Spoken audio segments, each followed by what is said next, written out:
I'd like to first thank the organizers for this management of Steele syndrome. Uh, Steele syndrome is a clinical condition caused by arterial insufficiency distal to hemodialysis vascular access, usually associated with reversal of distal flow. The basic effect is there is a ischemia of the peripheral tissues which causes pain and symptoms and tissue loss. And this has been found in radial fistula to the tune of 1% and in brachial fistula 3 to 6%. So what actually is happening in a fistula, the blood is flowing from, if this is the brachial artery, it is dividing in normal person like this and blood is flowing forward. Once you create a fistula, this is a low pressure area. So some amount of blood may be sucked into this from a distal arterial segment also. This would occur generally in around 50 to 75% of patients, but this will be very less in amount and may not be clinically significant. But in some patients, it may become significant and cause ischemic. So we can divide this Steele syndrome into various stages. Stage 1 would be a retrograde diastolic flow without complaints. Stage 2 will be pain on exertion or during dialysis, then rest pain, and then physical features like ulceration, necrosis or gangrene. Stage 3 and 4 definitely require treatment. Stage 2 can be observed but may require treatment if worsening. So what is the etiology of this? If you see there are three factors contributing. One is that if you just see this slide, one is that the arterial inflow, this arterial line, this artery may have stenosis. So there is a obstruction to the ongoing flow. Second is that there is a reverse flow through the fistula, and third is that the distal arteries may be narrowed by diabetes, calcification, vascular disease. So these are the three factors which contribute to Steele. How do you assess these patients? Risk factors: diabetes, peripheral vascular disease, increased age, brachial fistulas. Then Doppler ultrasound will access compress the post-stenotic flow pattern, which is a Arvus Stardust type of flow, can be identified post-stenotic, and this will reflect that there is a stenosis. Wrist or distal arterial pressures, if they are below 50 mm of Hg, distal versus brachial pressure index less than 0.6, pulse oximetry less than 90%, and arteriography. So these are the ways you can assess and identify presence of Steele flow. Clinical spectrum could vary from hand pain, numbness, just coldness, diminution of pulses, poor capillary filling, severe neuropathy may occur, and atrophy, weakness, loss of function and gangrene. So this is a varied spectrum from minor symptoms to major. At our center, in the last 1 week when I got this topic to speak, I just tried to have a cross-sectional study and I collected data in our dialysis patients. I could identify 123 patients who were having a fistula and were on dialysis. And among them, we collected data on diabetes, CAD, duration of the fistula, location of fistula, and symptoms suggestive of ischemia. There were 68 diabetics, 35 patients had CAD, AV fistula duration was from 1 month to 8 years, 38% had brachial fistulas, and ischemic signs and symptoms were found in 8 patients. And out of this, 1 patient had severe ischemia with gangrenous changes. In last 1 month, 2 patients underwent procedures to correct this ischemia, and both the procedures were pending procedures. And one of them was successful, the other patient developed thrombosis of the fistula. So this was the data from our treatment. So treatment is, our goal of treatment is that reversing the ischemia. So first important fact is to reverse the ischemia, and second is if we can preserve the axis, then it is better. So coming to prevention, once we are making a fistula, if we just give importance to certain simple tests and markers, then maybe we can avoid getting into such a situation where we have to deal with a Steele syndrome. If the patient is diabetic or has a peripheral vascular disease, then his peripheral vasculature should be analyzed by examination, pulses, Allen's test, Doppler, or additional studies like plethysmography, distal pressures, pulse oximetry, and arteriography, even arteriography if patient has a high risk of developing Steele syndrome. Intraoperatively also, the location size of anastomosis and intra-op flow measurement, distal pressures, and pulse oximetry can be used to guide us. So what are the treatment options? Treatment can be percutaneous interventions or surgical interventions. Commonly we find is ligation and bending. These are the commonly used. So even the fistula can be classified on the basis of flow, as we have previously seen. High flow fistulas are having more than 800 ml per minute flow, and normal flow and low flow. Low flow is less than 400 ml per minute. So this flow can be easily measured by a doctor, and depending on the flow, the type of treatment offered to the patient can be guided.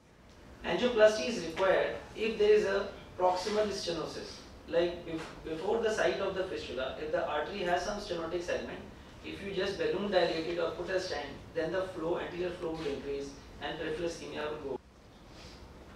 It is just like any stenting, like a cardiac stenting. It is an arterial stenting. So we can pass a guide wire over that. A stent can be, a balloon can be put, dilation can be done, and even a stent can be put. Stent can also, the coil embolization can also be used in the same procedure if you are doing an angiography or a intervention is being done. Then in this diagram you can see this is the radial artery, this is an anastomosis, and this is the fistula segment, the venous drainage. So there were some feeding arteries which were having reverse flow, contributing to reverse flow and peripheral ischemia. So in this patient, this case report, what they have done is they have used coil embolization of these distal arteries. And there were various feeding arteries which have been blocked, and now there is no reverse flow, and therefore the ischemia has. Then ligation procedure. Access ligation will lead to an immediate improvement of Steele syndrome and also to the loss of the access. With the knowledge that because this patient is a high risk patient, next time also we do a access is created, that again he can be subjected to a Steele phenomenon. So what actually is being done is that if this venous segment of the fistula, you just ligate it, and the flow anteriorly will increase and the ischemic symptoms should go away. So this is done in patients who have very severe symptoms or in monomelic neuropathies, that is acute neuropathy occurring immediately after fistula formation, where the vessel supply of the nerve itself shows reverse flow and acute neuropathy develops. Then banding procedure. Banding aims at a reduction of access flow for high flow associated Steele syndromes. When the degree of banding can be controlled by intraoperative flow measurement, then the results are very good. You should aim at a flow of 400 ml per minute in native fistulas and 600 ml per minute in access graft. So what is actually in banding? In banding, what you are doing is, if this is the anterior flow in the artery and this is the vein, you are putting some sort of constriction here, and this constriction is going to prevent the backflow and more blood will be going forward. So what is the degree of constriction which should be applied? How will you guide that? If it is more, there will be thrombosis. If it is less, the Steele will continue. So what has been found in various studies is that if you can, the internal diameter of this segment is kept at 4 millimeter, that is probably ideal. Or you can measure the flow, intraoperative flow of the access, and if you keep it around 4 to 600 ml per minute, then it is good. How can you achieve this? Excision of a portion of the vein implication with mattress or continuous sutures. Different ways you can do it, and or you can apply a cross PTFE band, or there is an interposition of a PTFE segment. So these are various surgical ways. Then Miller procedure. Miller procedure again is a sort of bending only.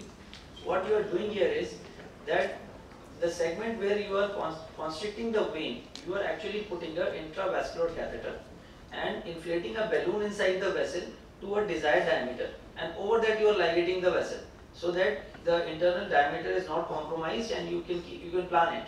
So that is an intervention based procedure of banding. Is perform banding by tying a non-reabsorbable suture around the axis over an inflated 4 to 5 millimeter dilated balloon under fluoroscopic guidance to gain a defined reduction. In this diagram you can see this is the artery with anterior flow, this is the fistula, and this is the vein. So there is a band applied here, and now there is a more anterior flow. Then coming to certain surgical procedures. One is called PI, that is proximalization of the arterial inflow. Here this enhances the access flow, therefore in low flow accesses this is a better method. What you are doing in this, these are surgical techniques which has been described, and what you are doing here is, if this is the artery and this is the fistula and the vein, this is the fistula's vein. Now what you are doing is you are tying off the vein, actually you are closing the fistula, and the dilated vein, cephalic vein, you are having a graft communicating with the proximal artery. So proximalization of arterial inflow means arterial inflow is planned from a proximal segment of the artery and the graft is put. So there is less reverse flow from here. There is no way for reverse flow, so reverse flow stops and anterior flow improves. So this is good for low flow stenosis. Then another procedure is drill. Distal revascularization, interval ligation. Here what they are doing is that this is the arterial segment with anterior flow. This is the fistula. So there is a reversal of flow and still now you tie it off here. So there will be no reversal flow. But now you are tying off the main artery supply to the forearm. So you have to bypass this area and you put a graft here. So there is a bypass graft has been put. So it's a complex and time consuming procedure, possibly only for a patient who have a suitable vein to be harvested for graft and can decrease the anterior flow by around 25%. You have to keep a safe distance of 5 cm between the proximal bypass anastomosis and the access anastomosis, that is between here and here, and prevent retrograde diastolic flow in the graft. Same thing in a AV graft. In this diagram, this is the artery, this is your dialysis access graft, and you now tie off the artery here and put a bypass here. So this is again a same procedure. Then another procedure described is RUDI, that is revision using distal inflow. Here what you are doing is, this is the artery, this is the fistula, and there is a steel in this fistula. Now you cut it off from here and put a graft and connect it to a smaller artery here. So because you are connecting it to a distal smaller artery, the inflow will decrease in this and therefore steel phenomena will also decrease. In patient with high flow induced cardiac failure due to brachial AV access, we can use this. Closing of the anastomosis in the antecubital fossa and interposing a graft between the forearm vessel artery, this reduces the access flow by around 50%. So I will just present one study. This was the largest I could find in whatever studies have been reported. Treatment strategies of arterial steel after AV access, published in 2011. And here what they have done is they have collected data of patients with ischemic steel syndrome over a span of 5 years. And success was defined as resolution of steel syndrome symptoms while preserving the access. Total of 114 patients, 60%, 66% females, 61% diabetic, 69% brachial fistulas. Risk factors: CAD, hypertension, tobacco. And women were most likely to have brachial fistulas. Odds ratio was 3.1. We made more brachial fistula in women. And 44 patients had mild steel and 70 patients underwent intervention. So of these 70 patients who went under intervention, ligation was done in 27, banding was done in 22, and drill procedure was done in 21 patients. And improvement of proximal inflow by angioplasty or revision using distal inflow and proximalization of arterial inflow. So all these procedures were applied. And what they found was that early procedures, less than 30 days, mostly included ligation and banding. Drill was the most frequent choice for late intervention, and banding had a high failure rate, and drill had a better success rate than banding. That was the conclusion from the study. So risk factors for development of steel syndrome include CAD, diabetes, female gender, hypertension and tobacco. Banding has a lower success rate, while drill has a better effectivity, and less invasive treatment options such as RUDI and PI may also. So how can you approach these patients are? So symptoms of hand ischemia, if they are there, rule out other causes of hand pain. What is recommended is angiography should be done in all patients because there is high chance of a proximal arterial stenosis of the feeding artery to the fistula. So angiography is recommended for all patients. If there is an arterial stenosis, you take care of the stenosis.